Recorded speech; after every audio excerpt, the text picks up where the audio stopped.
ফেসবুকে যখন ভিডিও ছাড়ি তখন কিন্তু আমাদের 100, 200, 300, 400, 500, হয়তো 1000, 2000-এর দেওয়ার কিন্তু ভিডিওগুলি কিন্তু ভিউজ হয় না।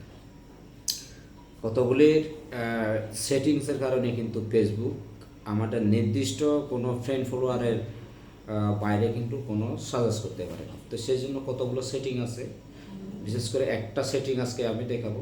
সেই সেটিংটা সবাই করে রাখবেন, হইতেও পারে আপনার ভিডিওটা হয়তো অন্য ইয়েতেও ফেসবুক সাজেস্ট করতে পারে যদি এই সেটিংটা যদি আপনি করে রাখতে পারেন। তো যারা ফেসবুকে কাজ করতেছে হয়তো সবারই জানা আছে, করে রাখে সবাই। যারা করে রাখেন নাই এখনো, যারা নতুন কাজ করতেছেন, কিছু বুঝেন না,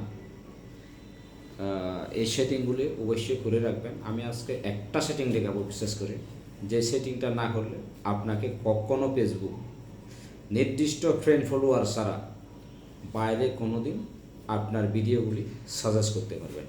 সেই সেটিংটা কি আজকে আমি সেটাই দেখাবো স্ক্রিন শেয়ারের মাধ্যমে। চলেন আমি আপনাদেরকে নিয়ে যাই ফেসবুকে। এখন যাব আমরা ফেসবুকে গেলাম। এই বাম পাশে দেখবেন 3 ডট আছে, বাম পাশে অথবা ডান পাশে। আপনাদের ডান পাশেও থাকতে পারে, একটা বাম পাশে থাকতে পারে। আমার বাম পাশে আছে, আমি বাম পাশে গেলাম, 3 ডটে গেলাম। এখানে দেখবেন সেটিং অ্যান্ড প্রাইভেসি আছে, সেটিং অ্যান্ড প্রাইভেসিতে যাবেন। সেটিং অ্যান্ড প্রাইভেসি যাওয়ার পর আরও পাইবেন সেটিংসে গেলাম। এখানে দেখবেন এখানে অনেকগুলি কিন্তু ইয়ে আছে, টুলস অ্যান্ড রিকোর্ডস।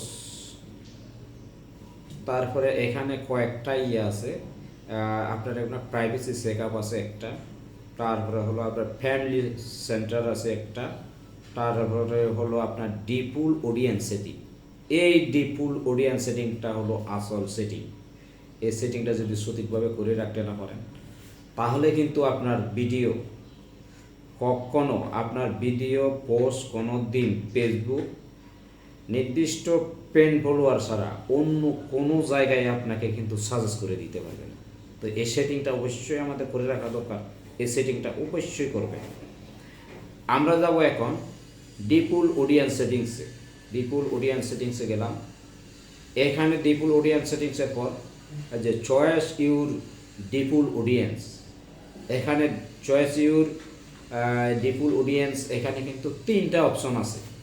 3টা অপশন কি? 1 নম্বরে হলো পাবলিক, 2 নম্বরে হলো ফ্রেন্ড, 3 নম্বরে হলো আপনার কাস্টম। এই 3 জায়গার থেকে আপনি কোনটাতে দিয়ে রাখছেন এইটা চেক করবেন। এইটা চেক করা হলো আপনাদের কিন্তু মূল কাজটা। কোন জায়গায় দিয়ে রাখছেন, কি কাস্টমতে দিয়ে রাখছেন, কি ফ্রেন্ডস, নাকি আপনার পাবলিকে দিয়ে রাখছেন, কোথায় দিয়ে রাখছেন। এখানে আপনি যদি পাবলিকসে দিয়ে রাখেন তাহলে কিন্তু সঠিক জায়গায় দিয়ে রাখছেন, আর যদি ফ্রেন্ড কাস্টম এই 2টা জায়গায় যদি দিয়ে রাখেন তাহলে কিন্তু ভুল জায়গায় দিয়ে রাখবেন। আপনি সব সময় পাবলিক করে রাখবেন, এটা পাবলিক করে দিয়ে আপনি মার্ক করে দিবেন।